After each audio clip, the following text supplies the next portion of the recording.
there, folks. I'm Matt Hansen. And I'm John Johnson. And you're listening to Planes, Trains, and Comic Books.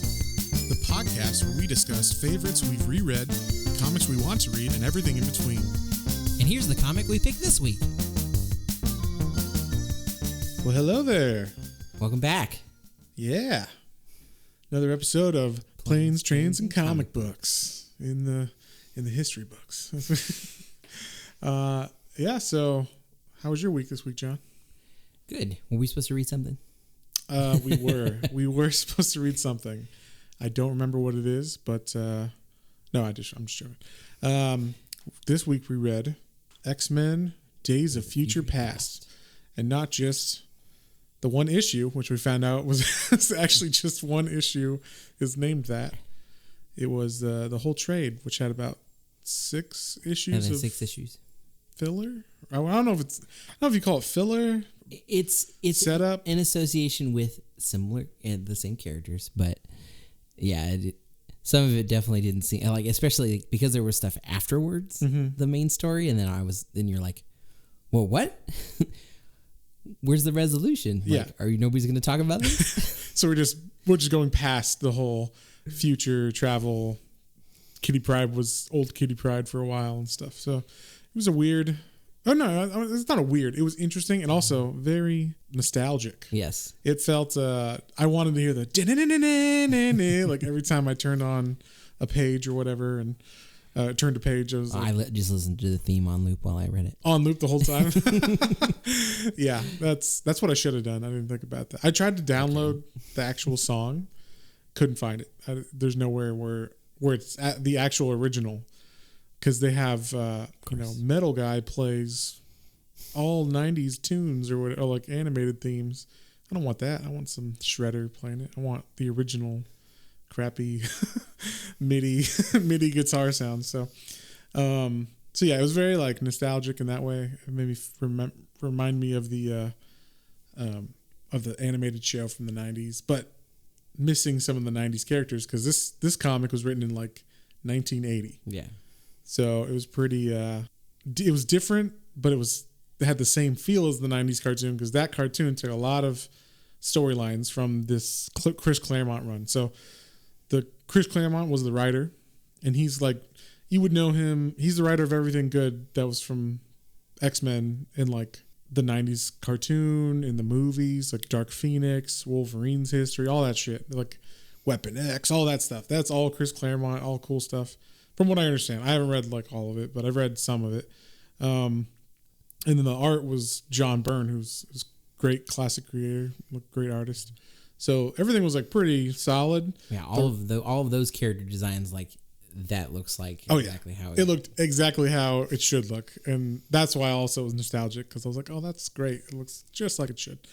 And then the other thing was this like the storyline or the writing, I guess, was it's on the edge of old school where it's almost unreadable. like in the Silver Age when it's like, I have to say every thought that these people are talking about or, are thinking in their heads. Yeah. And also then them say it out loud to everybody. And then the pictures show what they're saying, what they're thinking. Yeah. Oh no, I wonder what's going to happen. I need to pay really close attention to Storm over there and make sure she doesn't need help. Hey, Storm, do you need help over there? And then there's a thing that said, and then he looks at Storm, and it's like, yeah, we get it. The fucking drawing shows what he's saying and what he's thinking. Just have one of those say it. But it was on the edge of that where that was like the 60s where you read old Stan Lee, you're like, I can't read there. There's so much like narration and then dialogue bubbles and then thought bubbles and then like you can kind of see a sliver of Jack Kirby artwork behind it. It's like, oh my God, I can't read this. So this was like on the edge of that where like the story is good enough and it wasn't as bad as like the old 60s Silver Age stuff. And those are fun in their own right. Like if you know what you're getting into, that's fine. Have you ever read like old Silver Age? Oh yeah, like I read the first Fantastic Four run, and yeah, there's a lot of blocks over some really nice art. Yeah, It's all hidden. I mean, yeah, exactly. Everything's hidden. It's like in the top corner is like 4:30 at the Baxter Building, and then a little bit further down, you can barely see the Baxter Building behind like that, and like Reed thinking about talking to Sue, and then Sue talking, hey, honey, and it's it's weird how they thought that you needed that much explanation before you could understand what's going on.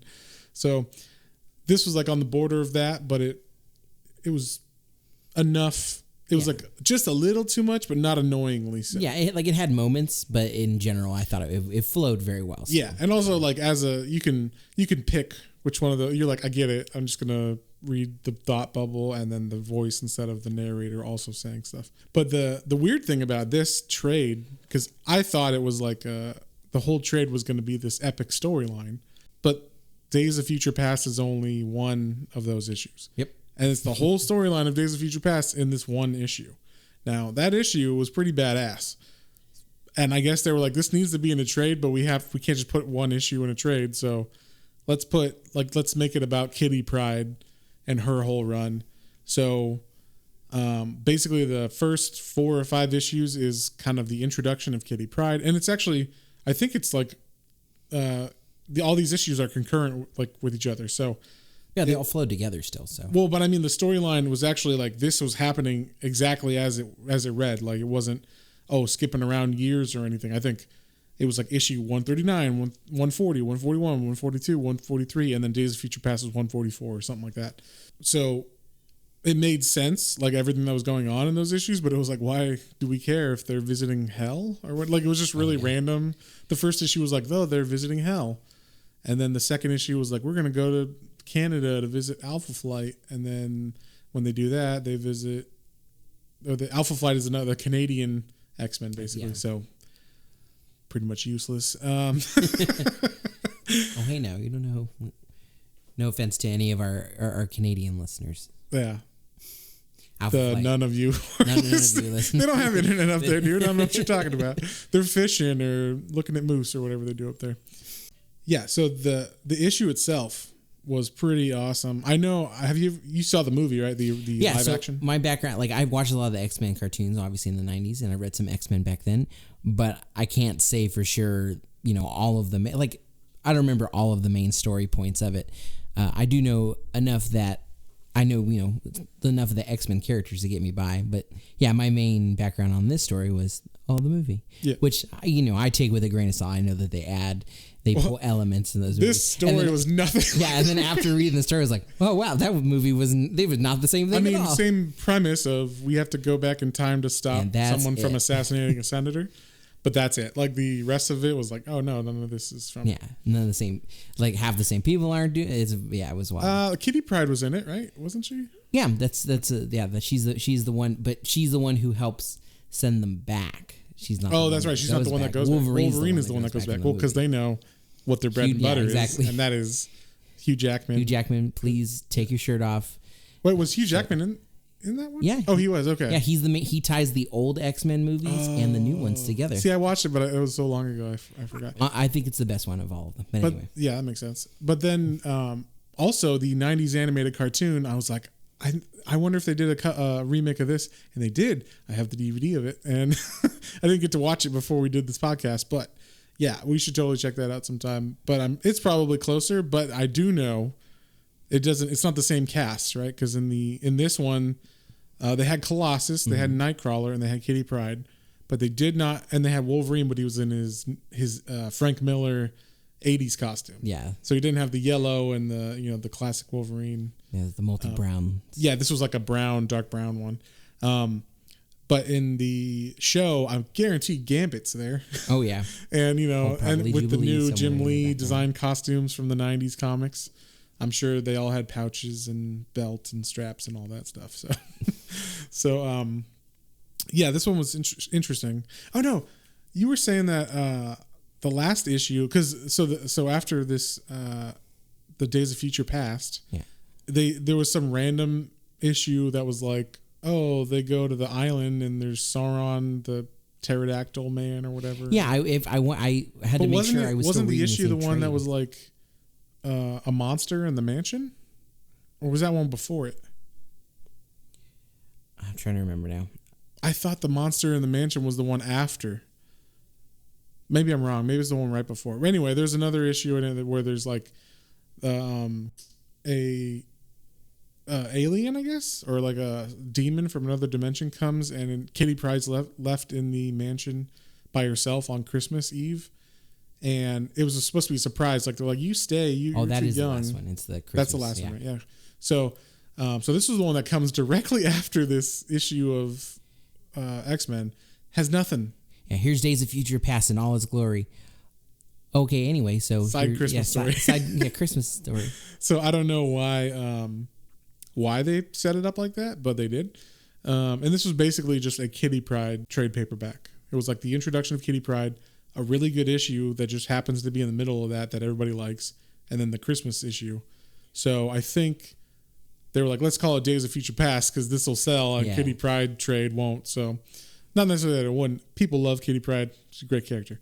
But just not as good as, remember that awesome Days of Future Past issue of comics? Well, here you go. So basically, you want to tell the story of Days of Future Past, like that issue? Yeah, so same basic setup is that in the future, the mutants have, most of the X-Men that you know are dead because they had the Sentinels were created, and then originally the Sentinels were kind of like enforcing and keeping things, I guess, more together, but then they kind of... I think they were like set to stun, basically. Yeah, like, but then from there, they kind of went on their own and I guess became more... No, it was because the senator got killed, and then the government passed like legislation. But I thought the Sentinels were controlling like everything on their own at some point. I think because of, after a while, the Sentinels became like sentient or something. Yeah, that's what it means. But at first, I mean, the reason why they get power or whatever, how they even get to where they are, is because the senator dies. Yeah. The government, the senator died. The government passed legislation. The Sentinels got more power or whatever and could kill anything and track mutants down, even non-mutants. I thought that was interesting. Yeah. Where it's like the Fantastic Four or other superpowered people. They just, they could get by, or they got killed, but the like Franklin Richards. Yeah, that was one of the weird. I thought that was weird. Is like they have a couple X-Men. Like Magneto is there, and Cyclops. And Storm. Storm. You get it, or how do you say her? Aurora. Yeah, that you have to call her that because that's what everybody keeps Aurora. calling her. Reading Aurora like 3 times in a row. That's a hard name to say, but a beautiful name. Yes, but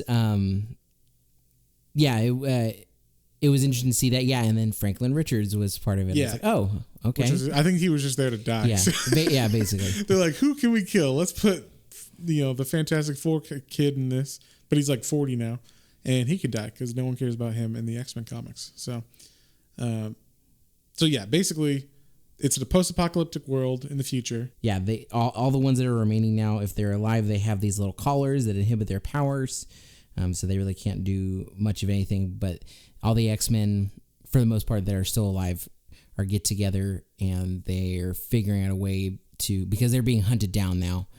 Well, they can live free. They can walk around as long as they wear their collars. And they have to wear a shirt that has an M on it so everybody knows they're a mutant. But the cities are like totally, there's no civilization anymore. Yeah. It's just like bandits running around and, beating up people and stuff. So some of the X-Men get a plan, or the old X-Men get a plan along with Franklin Richards and Magneto. And the plan is there is a psychic mutant there. They figure if they can disable her collar, is that what it is? Mm-hmm. They can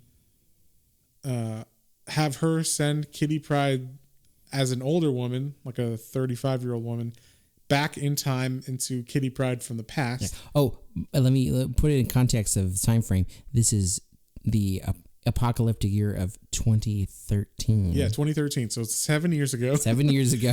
This happened, and it was very interesting. We don't remember it because it is an alternative timeline. Yes. If Back to the Future taught us anything, it is that. So, but yeah, the future world of 2013. So she goes from 2013, sends old Kitty Pryde's consciousness into young Kitty Pryde from 1980 into her body. So in the old days, or in the 1980 Kitty Pryde she just passes out in the middle of training. And then they're like, what happened? And no one really knows. And then she just wakes up again, but she's like she has the mind of a 30 or 40-year-old Kitty Pryde. So that's... Yeah, nobody believes her at first. She's like, no, let me tell you guys. No, as you'd expect. And they're like, you just passed out. You've got crazy things going on.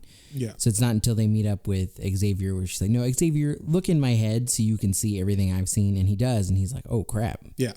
And so that's basically her mission is to stop the assassination from happening so that the new mutant laws don't get passed and the Sentinels don't rise to power and all that stuff.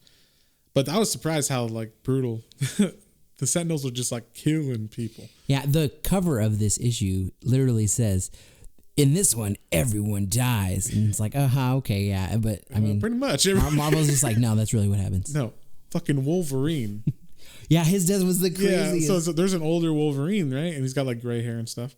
And he gets blasted because he's like, I snuck up on the Sentinel. And the Sentinel's like, dummy, I knew you were there the whole time. And he shoots him with his kill laser, I guess. And he fucking just vaporizes Wolverine's whole body. Yeah, like the exoskeleton falls like it looks like a Terminator body. That's all you see. And it's like, I was hoping, shit, Wolverine died. I was hoping it'd be like the grow back or whatever. I guess if you kill all of the skin, there's no way for it to grow back. Right, yeah, they'd have to leave. Well, so technically, isn't that metal just over the bone? Yeah. So isn't the bone still have marrow and stuff? It can still regenerate. We make our own rules. The brain is inside of that. So yeah, who knows? That would be cool to have like say a later panel of like Wolverine, just the metal. I'm surprised they don't have exoskeleton Wolverine. That's our idea. We copyright that. Yeah, nobody else can take that. No, Marvel. Yeah, we said it first. And if you do, you owe us money. Lots of money. Yeah, we'll call Neil Adams and get him on the case for it.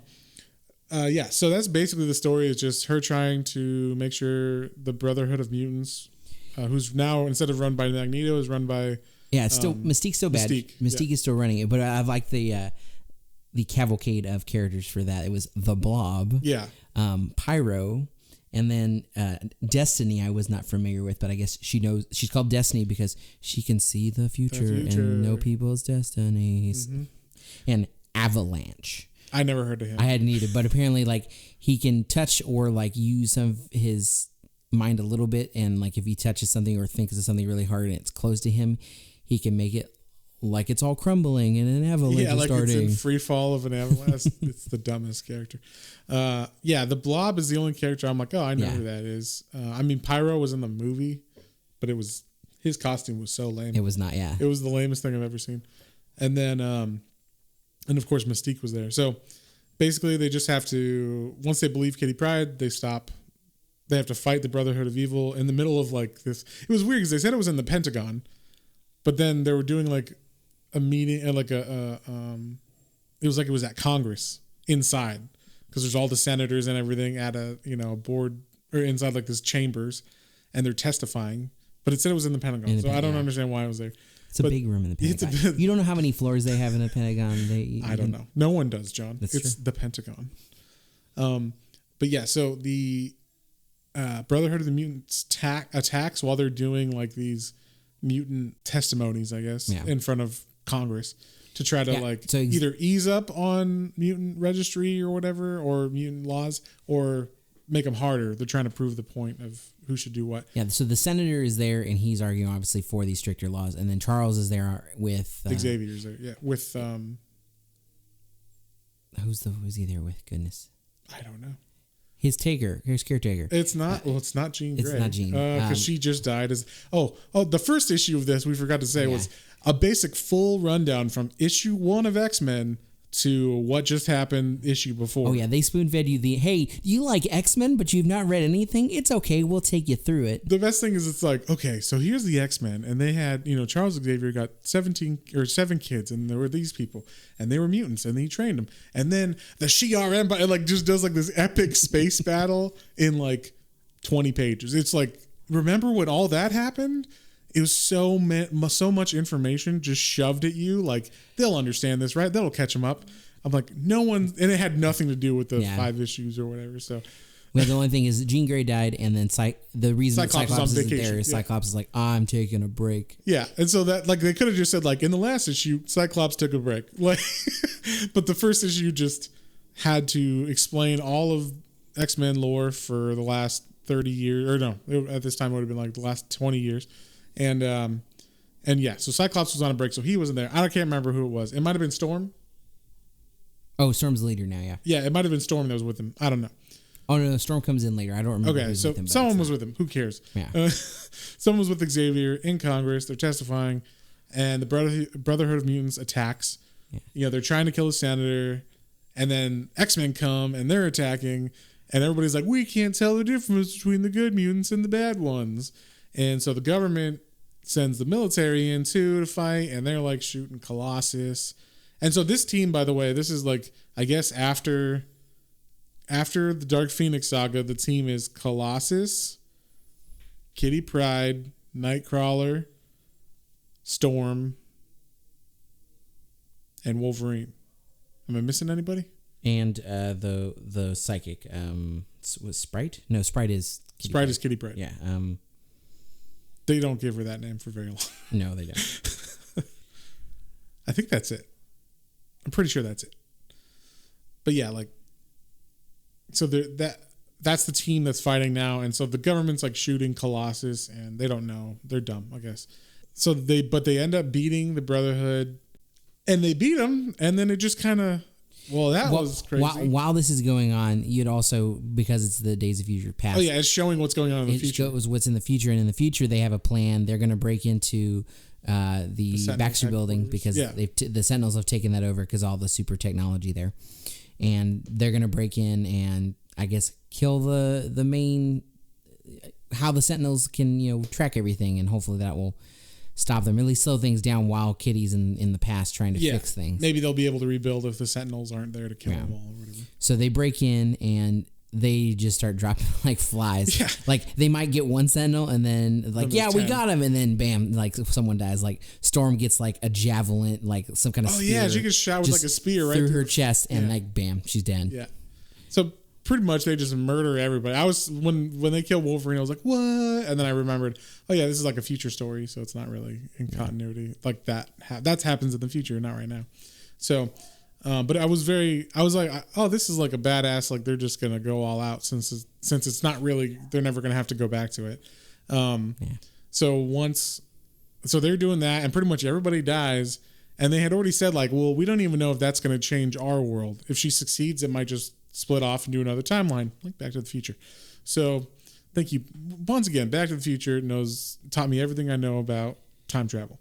So when you go back to the past, it just branches off to another alternate universe, basically. So we don't even know if that worked. I think it just leaves it hanging, right? Don't they all die?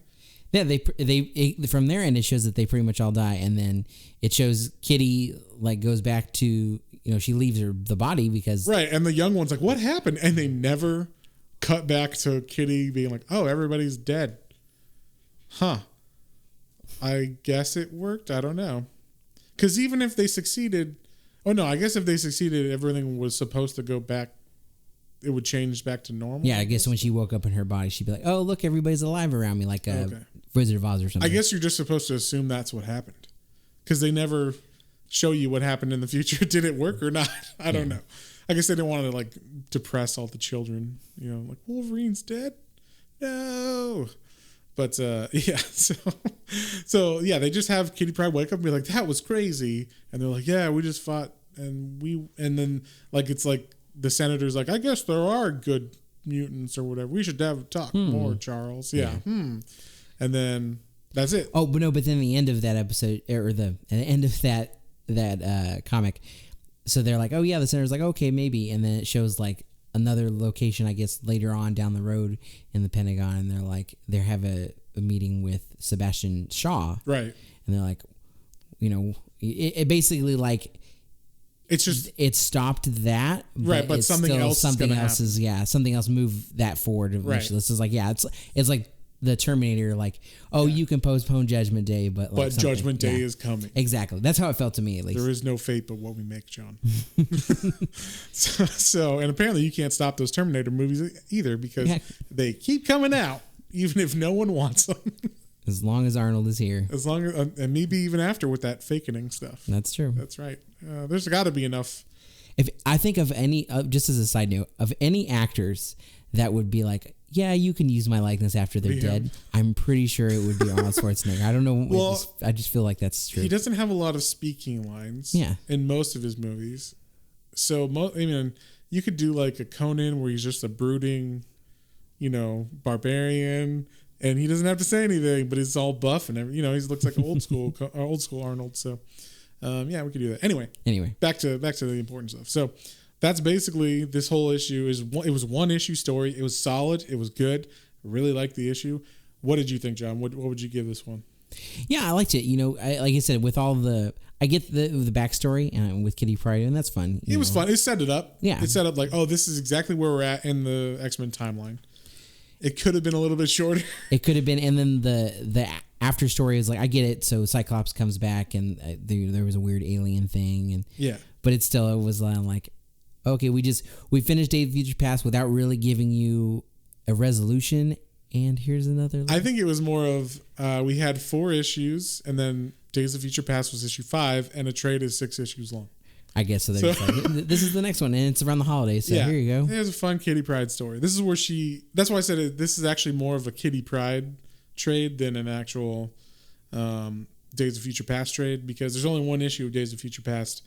You can't do much with that. Maybe they could have put it in some other like future time traveling storylines or something, like have them all in one, like the time traveler trade paperback or something. I don't know. But this basically was a Kitty Pryde introduction trade paperback because she's integral to Days of Future Past, and then it's her whole introduction into the team before that, and after was her like getting her confidence and fighting an alien by herself. So, it was good. I thought it was fun. It definitely, like I said, every time I picked up I read it on a digital. You read the digital. Yeah, I read digital. Yeah, so we both read digital copies of this. And every time I opened the app, it was like like in my head. I had a lot of fun with it. So yeah, I felt very nostalgic reading it too, just because like looking at all the bright colors specifically on the page is like very, very much like I remember reading comics. Exactly, like the cartoon. Yeah. So. I one of the things I noticed in reading it too that was kind of fun was because I guess that was right around the time that ads were a little more prevalent, like in the comics. Like there were a couple pages where it was like on the front of one cover, it was like Toys R Us shopping spree. I was like, oh, that's right, Toys R Us shopping spree. I wanted to do that when I was a kid too. Oh yeah, I forgot about those. Oh man, I wanted to do that so bad when I was a kid. Dude, yeah, I would vision like in my head. Like what would I go for first? And then I would watch. There was some. They had it on TV. Yeah, like they had could some see TVs. A kid, and he would just. And he would run. And he would always run down the fucking Lego aisle. Some stupid bullshit no one wants. Like, I'm gonna run down the squirt gun aisle or whatever and get that. It's like, no, dude, go for the cool toys. You gotta get the Batman toys, yeah, Batman, Star Wars X-Men, toys, Mighty Morphin Power Rangers. Get all that shit, especially like the big stuff. But yeah, they never did, and I never won that. And I was sad. I'm a sad child. Not really. That was good. Great child. Horrible childhood just because of that. But anyway, it was cool seeing those. And then one of the things I thought was fun in these, they spoon fed a lot of us as far as at least the beginning to get us up on the story. This is like the exact opposite of DC, right? It's like the exact opposite of what a DC comic does. Because DC Comics, you'll buy a trade and it'll be like the Green Lantern 25 issues 25 through 40 trade or whatever, and then you read it and there's no setup, there's no anything. They just throw you in the middle of the storyline and it ends up like, oh, this is the one where he was evil and he killed a bunch of people, and you have no idea why. You have no idea. They don't set up anything, which I respect somewhat, because it's like, you're a real fan, right? You should be. So you should know what's going on right now. Yeah, we don't need a baby. You've been reading. Maybe you should buy some more comics. You call yourself a comics fan.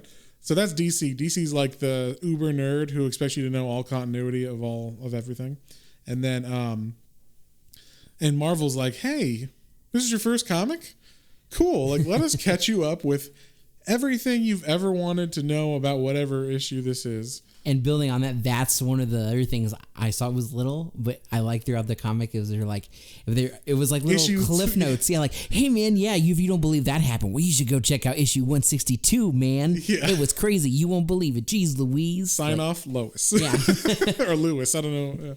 Yeah. That was kind of funny. There was little like cliff notes. Oh yeah. Like, go read this comic. They do that all the time. And that's cool. I like that because one thing, like, it would be nice if they did that in DC sometimes, because I would know, oh, I can go check out that issue, or I could go find the trade with that issue in it if it was an older, run.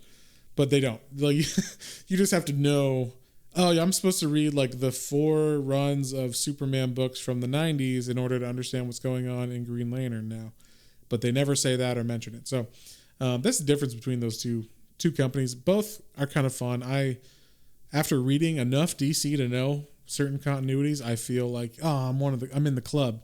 It's like a members only club or something if you know DC stuff. But Marvel is just all about, is this your first comic? Well, let me help you, sir. Let me help you read this, madam or sir or child or whoever's reading this stuff nowadays, because it's cool now. So, but did you have anything else you wanted to cover? I was just gonna say in general, like I was saying, feeling a little nostalgic with like the art and seeing like the bright colors reminded me of like the cartoon or like when I read comics as a kid, because they were very bright and poppy. But one of the things that I notice more now, because especially we've been going back and reading comics from all different times, is some of the shading I don't quite understand actually. Like I understand they're trying to give you depth, or if they have multiple characters with similar colors, but some of the colors that they change things to seem completely like what? So like Blob's suit is all black with a white band across it, right? And then there's one part where I guess Nightcrawler's in front of him, so I get it. Nightcrawler's mainly black too, so they got to have. You would think it's either create an aura-ish around Nightcrawler, but no, they turn Blob's suit almost completely light purple, and it's like I don't know. It just I didn't even notice that. The look of it, and I think that, like I said, that just I was paying attention a little bit to that more than I would have. Yeah. Well, you know what? This is probably why, because back in the day they could only print in like 6 colors or something. Yeah. So everything had to be a certain, if it was black, you can't have 2 blacks over it, because you just can't have, nowadays they can just put light around Nightcrawler or whatever and have the sun reflect off him different. Back then you had to, you couldn't do that. So that's probably why they had to do it. My favorite thing, and I you know what, John, this is that whole white dress, gold dress thing, or blue dress or whatever, right? That's what it is. It's true. It's actually purple or fuchsia, but then in certain lights it's black. So one of the things that I noticed more, and I did remember this, is characters with a black hair or a blue hair, like they have both of those colors in it. Like you don't have all black hair; it's like black with like little blue lines in it. Right. Or in case of like BC's all blue, right, with little black lines in it. Right, so we can switch it up if we have to. So that seems like they covered themselves probably. But so I guess we should probably. I mean, if you want to rate this as a trade, we can. But what would you give Days of Future Past itself? If I take out just the context of just that story, I like that a lot, and it definitely, like I said, it told you at the beginning, hey, we're gonna kill all your characters, and then it went through with it in some cool ways. Yeah, it was fun. It was a good story. I would probably give it I would say a 6. Okay. Just that one issue. Yeah, just that one issue. Because if I book it all together, I would bump it down probably to a 5. A 5. Now, keep in mind, you got to put this in context of the 80s. So, like, think of at the time. We're not comparing this to... We're talking about 1980, not the 80s. We're not talking about Dark Knight. I thought we were comparing it to how we're reading things. And like, well, we are, but you have... I mean, you can't read, like, Little Nemo or something and be like, oh, yeah, this is totally as good as something I read today. You have to put it in context. I want to point this out. This is how I graded it, and my grading system. Okay, you can grade however you want. All right, John. It's maybe different how you feel. Shut the fuck up. Just I will say this. I am not grading in the context of A's. I'm going on the scale of what we've had done things. Of what you've read, what we've read in this podcast. And how John Johnson likes everything, and you grade everything. You always give everything 10. You love it, like the 4th Indiana Jones movie. John loves the there is no 4th Indiana Jones movie, and John loves the Hobbit movies, and in general, because it's my favorite book ever. But anyway, I love the Hobbit too, but not the movies. That's a whole nother topic. But anyway, yeah, I think that I enjoyed the story and it was fun, and like I said, it made me feel like a kid with this story because, like I said, all the stuff it brought up. But I was a little wordy going back to having all the bubbles. Oh, yeah. And you had to read them because you're like, wait, I'm going to miss something. And then, but I enjoyed it. Like, I would read it again. I would definitely like, oh, you want a good X-Men story? Go read this issue. just find that issue. If you know enough about X-Men, read this one issue. Right. Go find a reprint of that issue. Go on Comixology and download the digital version of that issue. Go to your local half-price books and see if you can find that comic. See if they missed a very expensive issue in their back issues. They don't know what they have. They don't know what they have. No. They bought comics from me one time because they were signed as I got a comic book day thing, and they were like, "Oh, these are signed. I'm gonna give you $20, $400." Yeah, I was like, okay. You have a Spawn #1. Oh man, and a Death of Superman. Oh man, we'll give you $500 for that. No, they're dumb, but they don't. I don't think they're that dumb though. I don't know. They might not look up that stuff. You would think they would have to though, because if you get a collection of old comics from like the 70s and early 80s or before that, you should definitely look up every issue because it might be like that had the first issue of Kitty Pryde. It had Days of Future Past in it. So I mean, like there was two big things in that would have been worth money, I would assume, if you found a good printing of it, a good original non messed up issue of it. So we're all clamoring. So in context of the 80s, in everything that we've read so far as well, like what did Matt Hansen think of this one? Wow. Okay. Well, thank you. I appreciate that thoughtful introduction to my grade. So when I rate comics this old, you can't say like, I read, the newest issue of whatever I bought last week and I'm comparing it to that. All right. Because what you have to do is go, okay, this is the standard for every comic of that time. So every comic had the writer's thought and the character's thoughts and the character's dialogue over the artwork. So it wasn't as bad as like Stan Lee stuff from the 60s, but all of them are like that. There wasn't any comic back then that didn't have that kind of stuff. So you kind of have to grade that on a curve. All right. You son of a bitch. Smiling at me. So I would give this, just that issue, I would give that issue a 7. Like a straight 7. I love that there's a huge difference between my 6 and 7. There is. And you're all... a 5 and a 6 are like, a 5 was Batman Hush.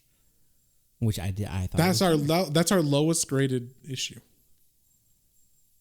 This story made way more sense of that issue than Batman Hush did. I will agree with that. And everything made sense. The writing is great. I mean, Chris Claremont is a great writer. So definitely. Everything was good. The art was fucking fantastic. The story was fucking fantastic. The only bad thing was of what the time period of where it was written, because that's how comics were written back then. So, I mean, I would put that one issue at a 7 for story and art. For sure, it's up there. And then the trade itself would get a 5 because that's why I'm rating that lower, because I'm like, okay, it was a hard trade to get through because the first issue of the trade was a whole breakdown of all of X-Men lore up to that point. And then it was like, and in the next issue, I was like, oh man, that was like I already knew all that shit. So, but you didn't know that was what they were doing. I kept thinking it was going to come back to something important, but it never did until issue 2 was the introduction to Kitty Pryde. So, I mean, the trade didn't really need to have those other than to fill space to have a trade paperback or a hardcover book to sell, because you're not just going to print one issue. So I get it, but as a trade, if it was a 5, as a one issue of Days of Future Past, it was a 7. Read that issue; it's a good issue. Solid 7. Solid 7. All right, yeah. And John gave it a fucking 6 because he doesn't understand context. Anyway, I'm just joking. Just joking. No, it's fine. I love you, buddy. All right, so I think that's it. Yeah, I think that's it. Till next time. Another issue in the can. Bye. Well, folks, hope you enjoyed that episode. If you did and you'd like to follow us on social media, our Facebook is Planes, Trains, and Comic Books, and our Instagram is @Planes, Trains, and Comic Books, all one word. And Be sure to like, share, and subscribe for more recommendations to add to your weekly pull list. Thanks for listening, and we'll see you next time.